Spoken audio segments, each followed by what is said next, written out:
हरिः ओम्।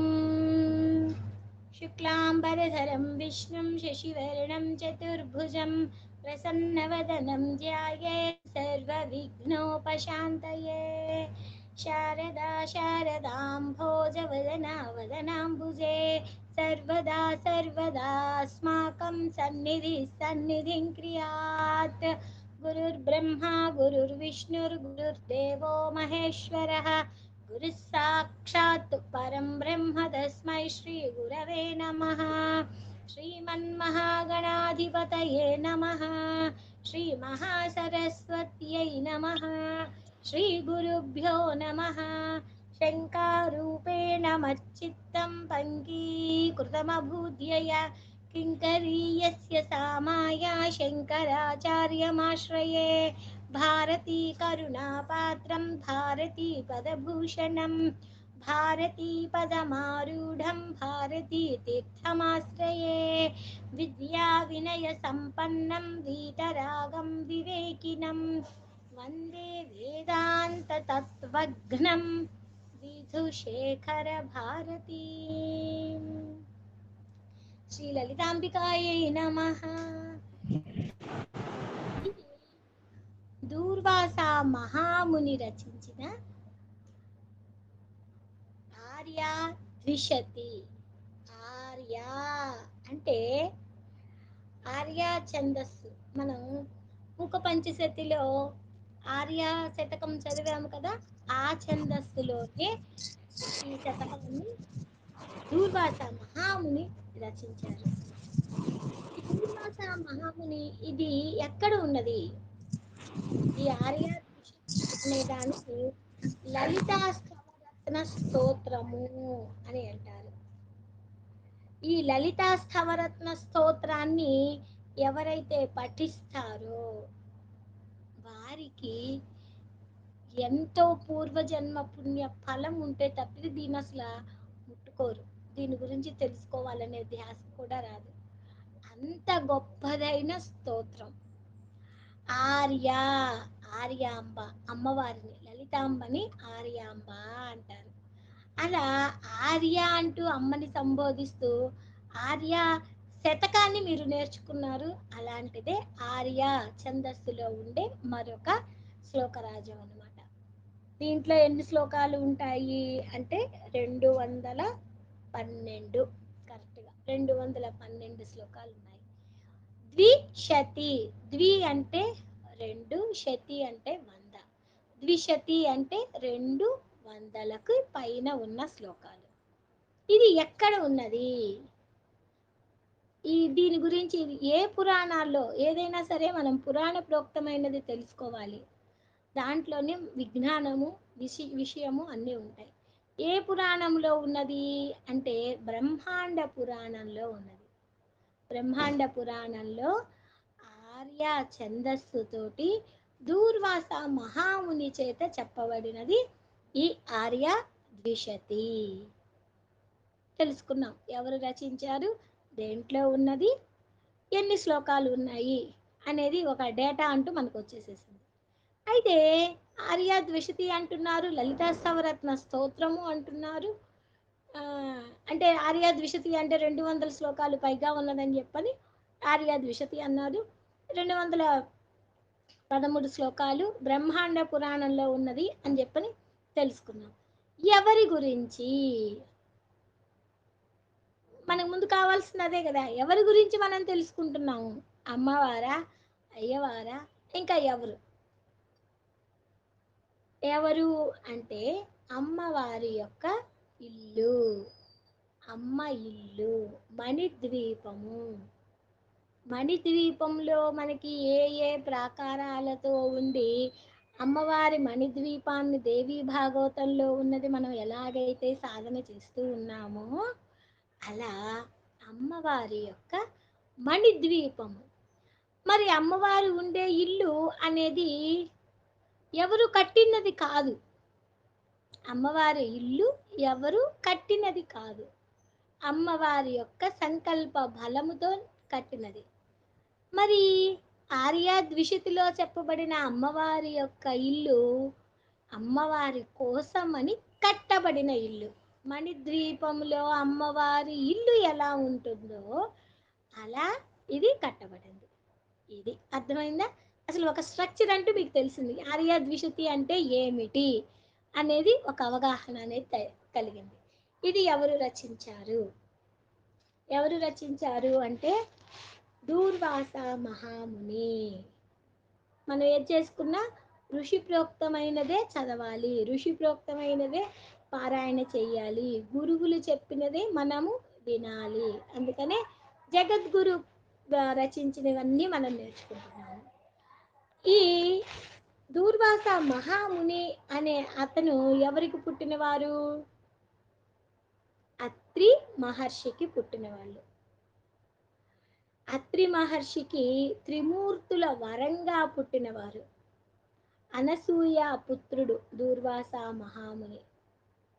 త్రిమూర్తుల వంశలతో పుట్టిన దూర్వాసునుడు తల్లి గర్భంలో పెరుగుతున్న సమయంలోనే అత్రి మహర్షి మీద కోపముతోటి హయవంశంలో పుట్టిన ఒక రాజు అనసూయను అవమానం చేయదలసి ఆవిడ గర్భంలో ఉండే శిశువు పెరగకుండా ఒక ప్రయోగం చేశాడు. ఆ ప్రయోగం చేయటం వలన గర్భవతి అయిన అనసూయ బాధపడదు. బాధపడి ఆ గర్భంలో పెరిగే శిశువు ఆ రాజుని భస్మం చేయదలిచేంత, అంటే రుద్రుడు అంశలో ఉన్నాడు కదా, రుద్రాంశంతో ఉన్నప్పుడు ఏమవుతుంది? క్రోధమూర్తిగా మారాడు. మరి ఆ రుద్రాంశతో పుట్టిన ఆ స్వామి, ఆ మునీశ్వరుడు పుట్టిన తరువాత ఈ లక్షణము లేకుండా సామాన్యంగానే పెరుగుతూ పెద్దవాడయ్యి సాత్వికుడుగా ఉండేవాడు. తమోగుణం. ఈ తమోగుణం ప్రధానంగా ఉంటే ఏమవుతుంది? కోప స్వభావము ఎక్కువగా శిశువులోకి ప్రవేశిస్తుంది. ఆ వెంటనే రాజు భస్మం అయిపోవాలి. గర్భంలో ఉండే శిశువు యొక్క కోపానికి రాజు భస్మం అయిపోయాడు. అందుకోసమని అతని కోపాన్ని నివారించుకోవటం కోసము ఉపవీతుడయి అత్రి అనసూయల దగ్గర ఆశీర్వచనం తీసుకొని ఏకాకిగా పెరుగుతూ తపస్సు చేసుకుంటూ అనతి కాలములోనే స్వచ్ఛంగా ఎక్కడికి వెళ్ళాలి అనుకుంటే అక్కడికి వెళ్ళిపోవచ్చు. ఏ లోకానికి వెళ్ళాలన్నా ఆ లోకానికి వెళ్ళేటట్లుగా ఉన్నారు. దేవతలు, కిన్నెరలు, కింపురుషులు వీళ్ళందరూ కూడా దూర్వాస మహామునిని ఎప్పుడూ గౌరవిస్తూ ఉంటాడు. గౌరవిస్తూ నిస్సంగిగా ఉండేవారు. అంటే ఏ కోరిక లేకుండా పెరిగేవాళ్ళు. దేని యందు ఏ కోరిక ఉండదు, ఏమీ ఉండదు. అతను ఒక వ్రతాన్ని తీసుకున్నాడు. ఏమిటి? బ్రహ్మానందాన్ని ఎప్పుడు నిరంతరము పొందాలి అనేది. ఆ బ్రహ్మానందం పొందుతూ ఉన్న వారికి దేని మీద కోరిక, ఏ విషయంలోనూ శ్రద్ధ ఏది ఉండదు. ఆ వ్రతాన్ని తీసుకోవటం వల్ల అతను ఎవరి దగ్గరికైనా వెళ్ళగలిగిన సామర్థ్యం ఉన్నది అన్నమాట. విష్ణు దర్శనానికి వెళ్ళేవాడు, రుద్రుడి దర్శనానికి వెళ్ళేవాడు, బ్రహ్మ దర్శనానికి వెళ్ళేవాడు, స్వేచ్ఛగా మొత్తం తిరుగుతూ ఉండేవాడు. విష్ణు దర్శనానికి వెళ్ళినప్పుడు ఆయనకి గౌరవించి విష్ణుమూర్తి ఒక పారిజాతాన్ని ఇచ్చారు. అది తీసుకొని భక్తిగా వస్తూ ఉంటే కింద లోకాలలో విద్యాధరు కాంతులు అనేక మంది దేవతా స్త్రీలు ఆయనకి కనిపించారు. వాళ్ళేం చేశారు? ఈయనకి నమస్కరించి ఇంకొక పెద్ద పుష్పమాలను ఆయనకిచ్చారు. ఆ పుష్పమాల పారిజాతాన్ని, ఈ పారిజాతాన్ని పుష్పమాలని తీసుకొని దారిలో అలా వస్తూ ఉంటే దేవేంద్రుడు ఐరావతం మీద కనపడ్డాడు. ఐరావతం మీద నుంచి లేచి వస్తూ ఉంటే దూర్వాస మహర్షిని చూసి నమస్కారం చేశాడు. మహర్షి ఏం చేశాడు?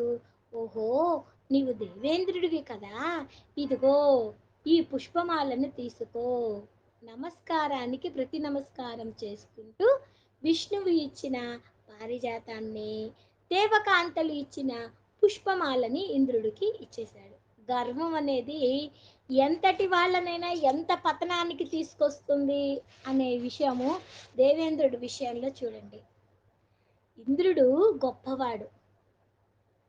దూర్వాస మహాముని ఇచ్చిన ఆ పుష్పము ఎక్కడ వచ్చింది ఏమిటి అని తెలుసుకోకుండా ఏదో బ్రాహ్మణుడు ఇచ్చాడు ఏమైందిలే అని దాన్ని ఏం చేశాడు, నిరాదరణ ఐరావతం మీద వేసేసాడు. ఐరావతం అనేది ఒక జంతువు కదా, అదేం చేసింది, విష్ణువు యొక్క శక్తిని తట్టుకోలేకపోయింది.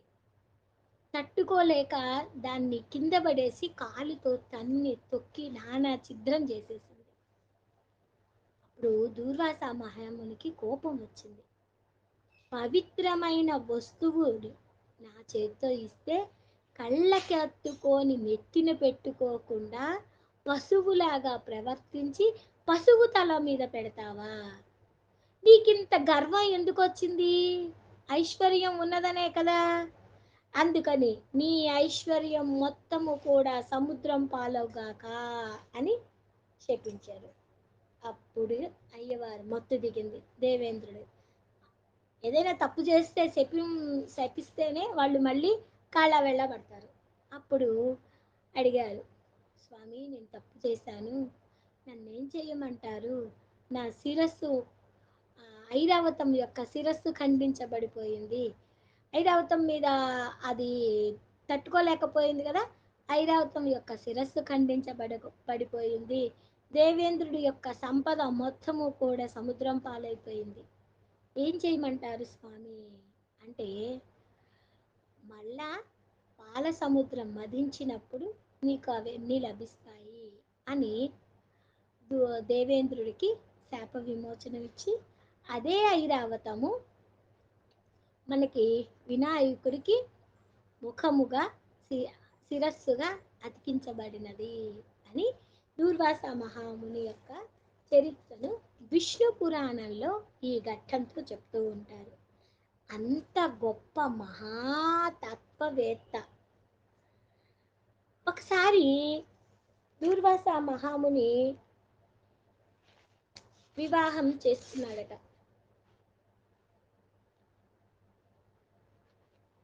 ఎలా చేసుకున్నాడు? ఆయన ఒక ఎక్కడికి వెళ్ళారు,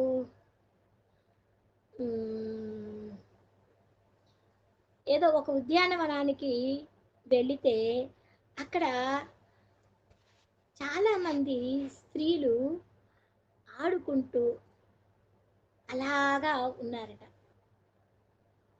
అప్సరసలు అక్కడ ఉన్న చోటికి ఈ దూర్వాస మహాముని వెళ్ళేసరికి వాళ్ళందరూ భయపడిపోయారట. అయ్యో ఆయన మహా కోపిష్టి, ఎలాగా ఈయనతోటి అని. వాళ్ళల్లో తెలివి తక్కువగా ఉండే ఒక అప్సరస ఉంది. ఆమె పేరు వప్పువు. ఆయనకి భయపడి ఇలాగే చెప్తారు, నేను నీకు ఒక పరీక్ష చేస్తాను, ఆ ఏమాత్రం ఆయన గట్టివాడో కాదో అని చెప్పని ఆమె దూర్వాస మహామునిని అక్కడికి తీసుకువస్తాను అంటూ చెప్పింది. సౌందర్యం మీద ఆమెకు అంత విశ్వాసం. అంటే అక్కడ ఉన్న ప్రదేశానికి ఆమెని ఆ దూర్వాస మహాముని తీసుకువస్తాను అని చెప్పింది. ఆయన దగ్గరికి వెళ్ళింది, ఆట ఆడింది, పాట పాడింది, ఏదో చేసింది. చేస్తే ఆయన ఏం చేశాడు, కోపం వచ్చి పక్షి అయిపో అని శపించాడు. పక్షి అయి వెళ్ళిపోయింది. మళ్ళీ కొంతకాలానికి నా అజ్ఞానం వల్ల ఈ శాపాన్ని మీకు తీసుకున్నాను, ఈ శాపం నన్ను తొలగించండి అని ఆ పక్షి అడిగితే, ఈ శాపం నీ అజ్ఞానం తొలగేదాకా, నీలోని అజ్ఞానం తొలగేదాకా నీకు ఈ శాపం ఉంటుంది. అది అది పోయిన నాళ్ళు తర్వాత నీవు నీ లోకానికి వెళ్ళిపోతావు అని చెప్పని చెప్పారట. ఈ కథ వృత్తాంతం మార్కండేయ పురాణాల్లో ఉన్నది. ఇంకొక కథా రూపంలో ఆయన గురించి తెలుసుకోవాల్సి వస్తే, ఒక చోట రతి క్రీడలు జరుపుతూ కొంతమంది కనిపించారట. అది చూసి మహర్షికి మనసు చలించింది. చలించి ఏమనుకున్నాడు? ఏదో ఒక భావం ఆయనకి స్ఫురిస్తూ ఉంది. తను కూడా సంసారంలో ప్రవేశించమని. వెంటనే సంసారం అనేది తప్పు కదా అని ఆయన ఆంతర్యామి చెప్పింది. సరే, తాను పెళ్లి చేసుకోవాలంటే యోగ్యురాలైన పిల్ల కావాలి కదా! ఎక్కడ దొరుకుతుంది అని మళ్ళీ ఆలోచించాడు. ఒక మహర్షి దగ్గరికి వెళ్ళాడు. ఆయనకొక కూతురు ఉన్నది. ఆ కూతురు పేరు కందలి. నీ కూతురిని ఇచ్చి నాకు వివాహం చెయ్యి. నేను సంసార జీవనం చేద్దామనుకుంటున్నాను అంటే, ఔరుగుడు ఆయనతో అన్నాడు, స్వామి నీకివ్వటానికి నాకేమీ అభ్యంతరం లేదు. నా కూతురికి శాంత స్వభావం లేదు. అది పిచ్చ గెయ్యాళి. బాధపడతావేమో, నువ్వు కోపిష్టివి కదా! ఎవరికి ఎవరు ఏ అపకారం చేస్తారో నువ్వు ఆ గల్యాళిదనాన్ని భరించలేక చంపుతావో, ఇంకేమైనా చేస్తావేమో, ఏదైనా మంచిది. నాకు ఒక వాగ్దానం చెయ్యి. నాకు ఒక వాగ్దానం చెయ్యి. ఆమె ఏమి చేసినా నువ్వు క్షమించి ఏలుకోవాలి అని వాగ్దానం చెయ్యి. అప్పుడు నేను నీకు మా అమ్మాయినిచ్చి పెళ్లి చేస్తాను అన్నాడు. సరే, పెళ్లి చేసుకున్నాడు. ఎంత గెయ్యాలి అంటే, ఈయన్ని ఒక్క క్షణం కూడా ఆమె ఖాళీగా ఉండనివ్వట్లేదు. పూర్వం ఎంతో కొంత శాంతితోటి అట్లా ఉండిపోయిన దూర్వాస మహాముని గయ్యాళి భార్య చేత బాధపడ్డాడు.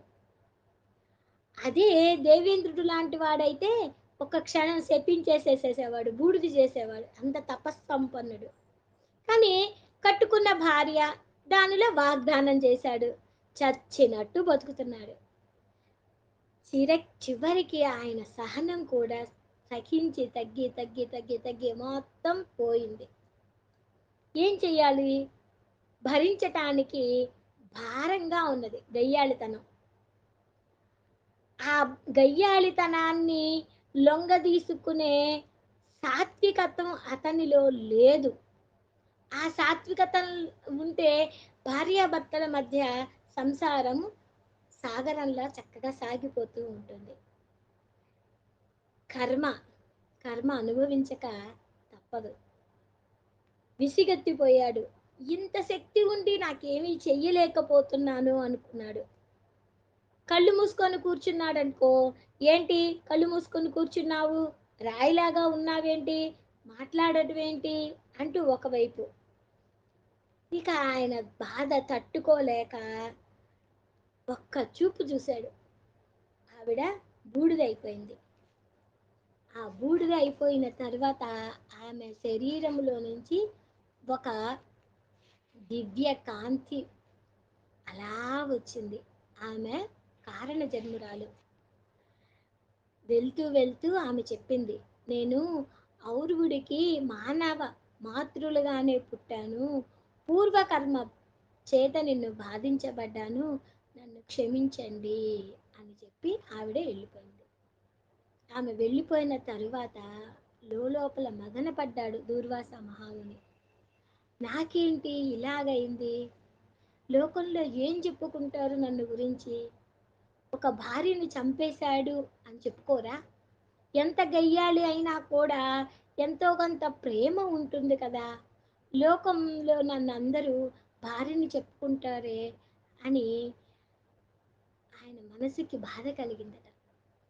ఈ ఈ భూమి మీద ఆవిడ పేరు మీద ఒక వృక్షాన్ని నాటుతాను అనుకున్నాడు. అదే కదలి వృక్షము.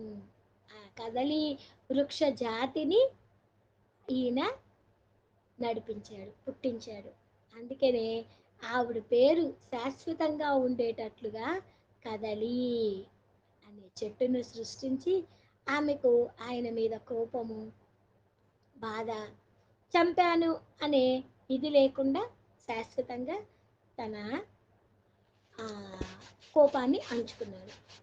ఇక ఒకసారి ఔరుడు వచ్చాడు కూతుర్ని అల్లుడిని చూద్దామని. వచ్చేసరికి ఏమైంది నా కూతురు అని అడిగితే, ఏమైంది నిన్ను కూతురు ఏమన్నా బాధ పెట్టిందా, ఆమె ఏమైంది అని చెప్పని అడుగుతాడనమాట.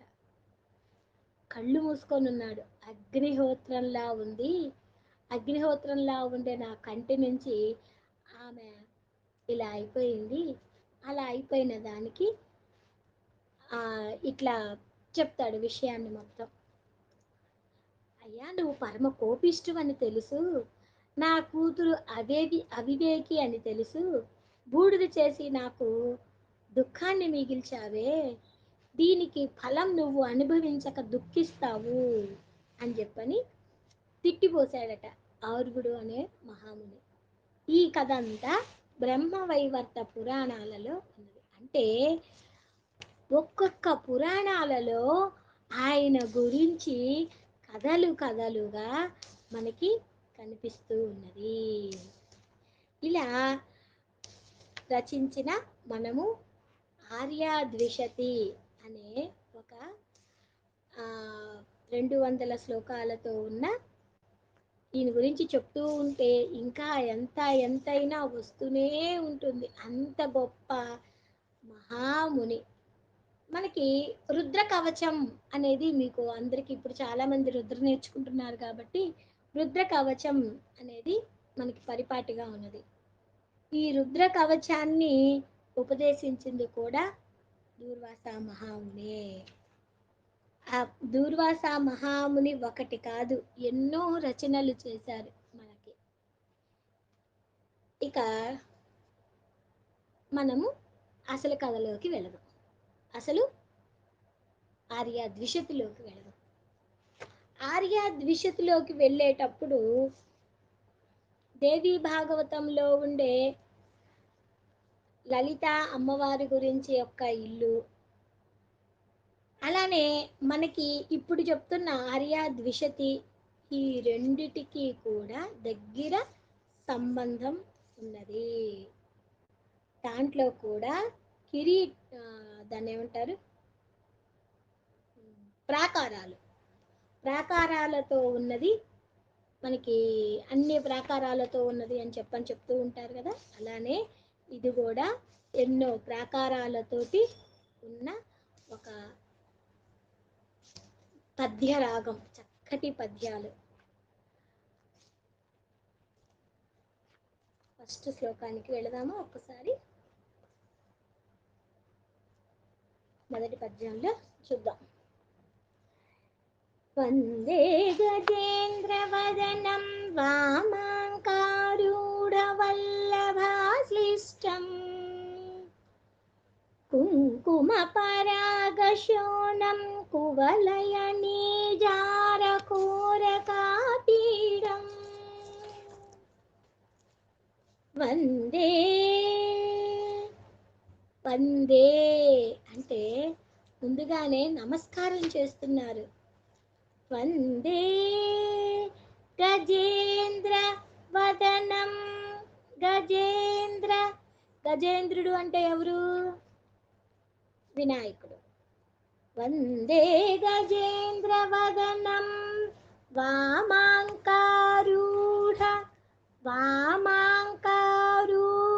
వామాంకము అంటే ఎడమ తొడ మీద ఎవరు కూర్చుని ఉన్నారు. వందే గజేంద్ర వదనం వామాంకారూఢ వల్లభాశ్లిష్టం. వల్లభాదేవి. ఆ వల్లభాదేవి ఎడమ తొడ మీద అలా కూర్చొని కౌగిలించుకొని అలా ఉంటే ఎలా ఉన్నాడు స్వామి? కుంకుమ పరాగశోణం.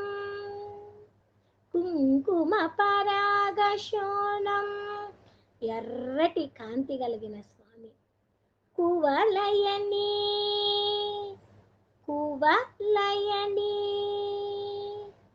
జార కోరకాపీడం.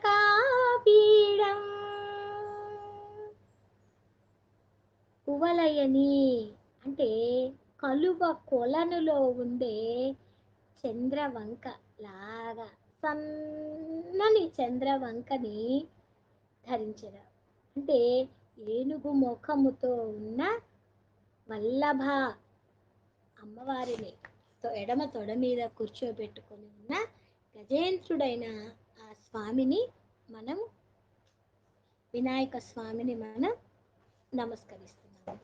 ఈయన ఎలా ఉన్నారు అంటే ఒక విద్యా ఉపాసనకి తీసుకొచ్చిన దాన్ని గురించి మనకి ఈ శ్లోకం మనకి చెప్తూ ఉంది.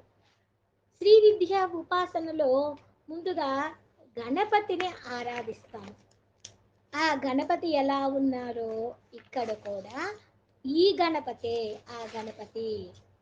ఆ గణపతి యొక్క మంత్రం ఏమిటి? ఓం శ్రీం హ్రీం క్లీం గౌం గం గణపతియే వరవరద సర్వజనం మే వసమానయ స్వాహ అంటూ అక్కడ ఆ గణపతి రూపంలో ఉండే స్వామిని మనం ఆరాధిస్తాం. ఆ స్వామికి ఎన్ని చేతులు ఉంటాయి ఏమిటి అనేది ఇంకొకసారి ఇంకొక వివరణలో చెప్పుకుందాం. ఆ గణపతి ఆఖరి ఒక గణపతి గురించే తర్వాత చెప్పుకుందాం. వందే గజేంద్రవదనం వామాంకారూఢవల్లభాశ్లిష్టం కుంకుమపరాగశోణం కువలయని జారకోరకాపీడం వందే గజేంద్రవదనం వామాంకారూఢవల్లభాశ్లిష్టం కుంకుమపరాగశోణం కువలయని జారకోరకాపీడం. ఆ స్వామిని తలుచుకుంటూ శ్రీ విద్యా ఉపాసనలో ఉన్న ఆ గణపతిని తలుచుకుంటూ అలా ముందుకెళ్తున్నాము. అక్కడ అసలు ఇది ఎక్కడ ఉన్నది? వింధ్యా పర్వతాలలో ఈ అమ్మవారి యొక్క సదనం అనేది ఉన్నది. ఎట్లా ఉన్నది? సజయతి సువర్ణ శైల సకల జగచ్చక్ర సంఘటిత మూర్తి కాంచన నికుంజవాటీ కందళదమరి ప్రపంచ సంగీత సజయతి సువర్ణ శైల సకల జగచ్చక్ర సంఘటిత మూర్తి కాంచన నికుంజవాటీ కందళదమరి ప్రపంచ సంగీత. అమరీ ప్రపంచం అంటే దేవతా స్త్రీలు అందరూ కూడా సంగీత గానములు చేస్తూ ఉన్న సువర్ణ మేరు పర్వతము. ఆ సువర్ణ మేరు పర్వతము అనేది సర్వోత్కృష్టంగా వర్ధిల్లుతూ ఉన్నది. అంటే మేరు పర్వతం మీద ఈ అమ్మవారి ఇల్లు కట్టబడింది. మేరు పర్వతము సమస్త జగత్తులతో కూడి ఉన్నది. దానిలో బంగారు పొదరిండ్లు దేవతా స్త్రీలు అక్కడ గానం చేస్తూ ఉన్నారు. హరిహయ నైరుత మారుత మరుత మంతేష్వస్థితం తస్య వినుమస్సానుత్రిదయం విధి హరి గౌరీ సవిష్ఠ పాదారం. తస్య ఆ మేరు పర్వతం మీద హరిహయ నైరుత మారుత హరితామంతేష్వస్థితం తస్య వినుమస్సానుత్రిదయం విధి హరి గౌరీ సవిష్ఠ పాదారం. ఇక్కడ 3 శిఖరములతో కూడి ఉన్నది. విధి హరి గౌరీశ. విధి అంటే బ్రహ్మ, హరి అంటే విష్ణువు, గౌరీశ అంటే శివుడు. అంటే విష్ణులోకము, శివలోకము, బ్రహ్మలోకము 3 లోకాలకు ఒక త్రికోణంగా ఏర్పడితే 3 శిఖరాలతో కూడిన త్రికోణం. అంటే మనకి శ్రీ విద్యా విపాసనలో శ్రీచక్రం గురించి చెప్పేటప్పుడు ముందు బిందు త్రికోణం చెప్తారు. ఆ త్రికోణం ఇక్కడ కనిపిస్తుంది. త్రికోణంతో ఉన్న 3 శిఖరాలతో ఉన్న దాని గురించి ఉన్నది. దాని గురించి విను. దాని గురించి స్తోత్రం చేస్తున్నాను. దేని గురించి? శ్రీచక్రం గురించి. వినుమస్సానుత్రిదయం. దేని గురించి స్తోత్రం చేస్తున్నాను? ఆ 3 కోణాలతో కూడిన ఆ శ్రీచక్రం గురించి, అమ్మవారి శ్రీచక్రం గురించి నేను ఉపాసన చేస్తున్నాను వినుము అంటున్నారు. మధ్యే పునర్మనోహర రత్న రుచిస్తబకరంజిత దిగంతం ఉపరి చతుశతయోజనముత్తుంగ శృంగ పుంగవముపాసే. ఉపాసిస్తున్నాను. ఇది మొత్తం ఉపాసనకి సంబంధించిన మంత్రాలతో కూడినది. ఉపాసన మొత్తం స్వామిని ఉపాసించటం. ఎలా ఉపాసిస్తున్నారు? మధ్యే పునర్ మనోహర రత్న రుచిస్తబకరంజిత దిగంతం ఉపరి చతుశతయోజనముత్తుంగ శృంగ పుంగ పుంగముపాసే. ఎలా ఉన్నది ఇక్కడ? ఏమి ఉపాసన, ఏమి ధ్యానిస్తున్నాము? అక్కడ ఏమి ఉన్నది అంటే, ఒక్క నిమిషం ఎక్కడున్నాను? ఉపరితలం మీద మొత్తము కూడా మనోహరమైన రత్న కాంతుల సమూహముతోటి 4 యోజనాలు శిఖరముతో ఉన్న దానిని నేను ఉపాసిస్తున్నాను. 4 × 8 32. 32 మైళ్ళు ఉన్న ఆ శిఖరాన్ని నేను ఉపాసన చేస్తున్నాను. తత్ర చతుశతయోజన పరిణాహం దేవశిల్పినా రచితం నాసాసాలమనోగ్నం నమామ్యహం నగరమాది విద్యాయాః. ఆది విద్య, శ్రీ విద్య, శ్రీ విద్యా నగరంతో చెప్పబడుతున్న అమ్మవారి నగరాన్ని నేను నమస్కరిస్తున్నాను అంటున్నారు. ఎలాగా? తత్ర చతుశతయోజన పరిణాహం 400 యోజనాలు వెడల్పు కలిగినది. దేవశిల్పినా రచితం దేవశిల్పి అయిన విశ్వకర్మ చేత నిర్మించబడినది. ఇంకా ఎలా ఉన్నది అక్కడ? అనేకమైన ప్రాకారాలతోటి రమ్యమై ఉన్నది. ఆ రమ్యమైన ఉన్న ఆది విద్య నగరంగా ఉన్న ఆ శ్రీదేవి నగరాన్ని నేను నమస్కారం చేస్తున్నాను. ఇప్పుడు ఎన్ని ప్రాకారాలు ఉన్నాయి? ప్రాకారానికి మధ్యలో ఏమి ఉన్నవి? అవన్నీ వస్తుంది. ఇప్పుడు మొదటి ప్రాకారం ఏముంది?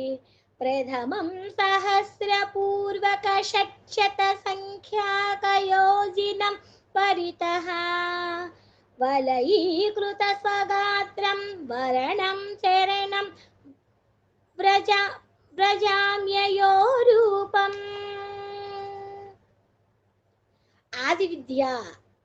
ఆది విద్యా నగరంగా మొత్తము కూడా 1600 యోజనములతోటి గుండ్రముగా ఉన్నది. ఈ గుండ్రముగా ఉన్నది ఎలా ఉన్నది? ఇనుము చేత ఉన్నది. మొదటి ప్రాకారము ఇనుము చేత చేయబడినది. ఇనుము చేత చేయబడిన మొదటి ప్రాకారానికి శరణు వేడుచున్నాను అన్నారు. ఓకేనా? అర్థమైందా ఇంతవరకు?